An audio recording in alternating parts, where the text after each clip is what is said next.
పోతున్నారు, రోడ్డు మీద నడుస్తున్నప్పుడు ఒక ఆయన కలిసి అందరూ కూర్చున్నారు. ఎవరు వాళ్ళు?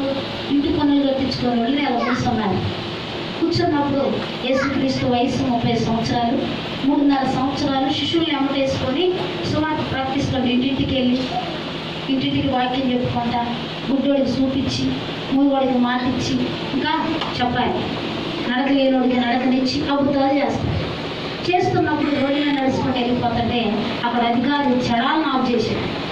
ఓ బాధకుడా ఆగంటే అయిపోతే ఆయన పక్కన శిష్యులు ఉన్నారు, పేతురు ఉన్నారు, యహాను, వీళ్ళందరూ ఉన్నారు. ఉన్నప్పుడు యేసుక్రీస్తు అక్కడ ఆగిపోయినాక ఆయన వైపు చూస్తుంటే ఆయన అంటాడు, నువ్వు పన్ను కట్టాలి.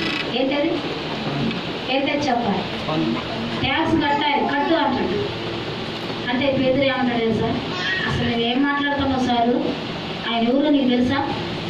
మా బోధకుడు, మా దేవుడు. బోధకుడేంలే, ట్యాక్స్ కట్టాలంట.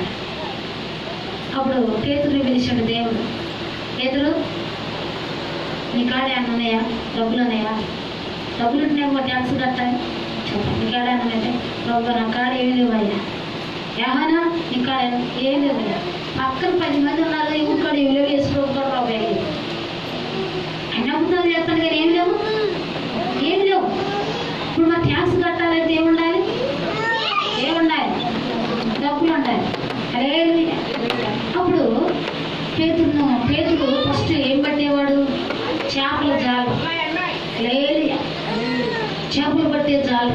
పేతురు ఎవరు? చేపలు పట్టే జాలు. యేసుక్రీస్తు మాట విన్నాక, యేసే నమ్మాక అప్పుడు ఫస్ట్ వ్యాపారం ఏం చేసేవాడు?